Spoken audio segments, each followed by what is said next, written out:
Alright, I finally made it back home with my vital materials. Let's build on the house a little bit, place our mushroom Steve, and it's perfect! Yes. Wait. No! Well, okay then. That works too.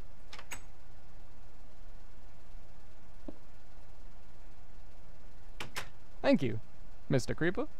Hey guys, it's Red Nomster, and today I have friendly creepers, if you haven't guessed it yet. And essentially, I got the idea from a video by Squirt Dude, which is a YouTuber who collaborated with Ease Maps and came up with the idea of inverted TNT, which instead of destroying stuff like it does, you know, it basically masks the area and replaces the blocks, which it would have had exploded, with a different type of block. So instead of blowing up an area, it fills it with stone in the same shape of the explosion that it would have caused. Yeah? Kind of hard to explain, but I'll link the video in the description if you want to check it out. But yeah, within the comments of that video, I kind of lurked around a little bit, came up with the idea that a lot of people seem to like, including Squirt Dude himself, where I came up with friendly creepers, which it's kind of like inverted creepers like his, but his only did with TNT and stuff like that, because you can't really test for primed creepers, it's just not a thing. Anyways, but yeah, so it's kind of like inverted creepers, essentially. Instead of blowing up your house, he builds you a whole new one, and he's friendly about it, or kind, whichever you want to say. But yeah, so I'll go over the redstone real quick, and we'll see you there. And this is all the redstone you need. It's pretty simple. There's quite a few complex commands in it, so it's a little bit hard to grasp, but I'll try to explain it to the best of my knowledge. So essentially it starts out with this 4 long fill clock. These 2 commands make a fill clock right here. And these 4 commands along the side are constantly being activated 20 times a second. These 3 commands have to be in a specific order, this or this, but this one can contradictorily be way down there if you wanted to. It can be wherever, really. So we'll start off here. So there's an execute at P, entity data at E, type equals creeper, C equals 1, radius equals 4, custom named friend. So what all that means is I'm selecting the closest creeper to me within a radius of 4 and naming him friend with the entity data command. Now the next command, which has to be right after that one, is basically the same command. It's an entity data command executing at P, C equals 5, radius equals 4, and it's naming them not friend, explosion radius of 0, fuse 30, which is the normal fuse.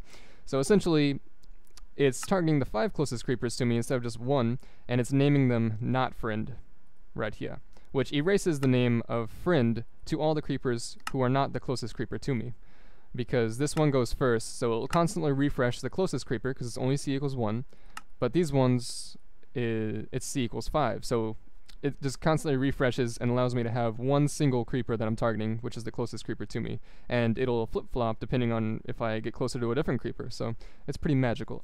Now, the explosion radius of 0 also makes it so it doesn't get hurt at all, but I do have a way around that where it summons prime TNT at the creeper with a 50% chance. So it's not just friendly creepers, it's a 50-50 chance that they'll give you a house, and you can set it up to whatever you want. It doesn't have to be a house, but I just have a clone template here where it clones the entire house. It could be a sign, it could be a chest with drops in it, it can be an item if you want it to be, it could be anything. But essentially the creeper blows up with hearts instead of TNT. Unless if you get the TNT probability, which actually summons prime TNT and blows you up, so it's still possible to die. Anyway, so the next command is a execute at P, TP at E, name equals placeholder to name equals friends equals 1. So there's an armor stand right here, or a summable armor stand that's not invisible right now, but generally he'd be invisible, but I'm just turned off invisibility for demonstration purposes. He has no gravity, he is invulnerable, and his name is custom placeholder, or his name is friend placeholder, and it's an armor stand like I said. So if we summon him in, boop, how you doing there, girl? And we place a creeper down here. Boop. It'll teleport friend, or it'll teleport friend placeholder, which is the armor stand, to friend, which is the creeper, 20 times as saying it. So it'll follow him around no matter where he goes. But if we place another one here, this creeper will be closer to us, which then summons the armor, or teleports the armor stand to him. So we can see the flip-flop pretty clearly if we just walk away from him. Yep. You can see which one I'm closer to just by the armor stand.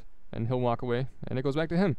So, yeah, like I said, now his name is not friend, and this guy's name is friend. And it will flip-flop depending on which creeper I'm closest to, which just, like I said, allows me to target one creeper at a time so it doesn't summon a bunch of houses. And, yeah, it's pretty fancy stuff.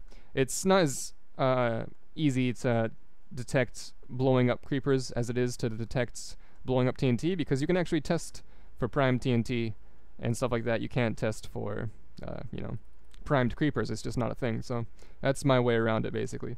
Now, if we come back here to the first command, it's executing at P, test for E equals friend. So if there is friend, which there is, there's a comparator that's on, because it's testing successfully, which turns off his torch. But if creeper down there, friend, blows up, it'll then turn this torch back on, which then spits out one of these two commands. Now, there's, like I said, two different possibilities. There is this clone command, and then this summon prime TNT command at placeholder. Now, the reason I have the placeholder as well is that once the creeper dies, that placeholder stays there until I get close to another creeper within a 4-block radius. But it allows me to act and summon things like prime TNT where the creeper was, even though the creeper is not even alive anymore. But it's just an invisible armor stand I'm using as a placeholder. So that's pretty decent too. And this clone command isn't just cloning the house, it's cloning these 2 blocks right here to the template right here. So it's executing at E placeholder, and it's cloning the house with this command.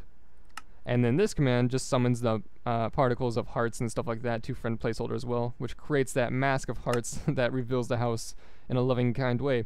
So let's go ahead and just put, yeah, which one was the clone? Beautiful. Let's do that one. So down there, actually, let's use the TNT. Yeah, let's use the TNT just because we'll hear it and we'll be able to see it better. But essentially, when we place a block down here, or realistically when this dispenser dispenses one, it'll then fill it with this command along with those 2 blocks over there. So we'll place this, and, well, friend's still alive, but let me see if I can do it this way. I'll just get a block, and it'll clear it like that. So, it'll allow it to be reset, and you can just use the randomizer once again. So it's a pretty simple thing.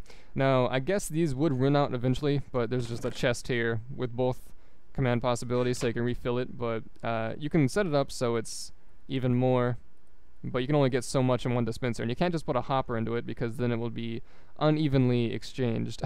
Only a stack of one type will go in at once, so yeah. But yeah, I think it's a fun system. So, I mean, it's a little bit different, I guess. There's not a whole lot of uses, but like I said, you could probably use it for like randomized events. If you're like a server admin and you really want to like prank your friends, you could do it that way, in a kind way, I suppose. Little friendly creepers just randomly. That'd freak me out. But you can also use that as drops if you want to have like chests randomly appear when you kill a mob. It could be any mob.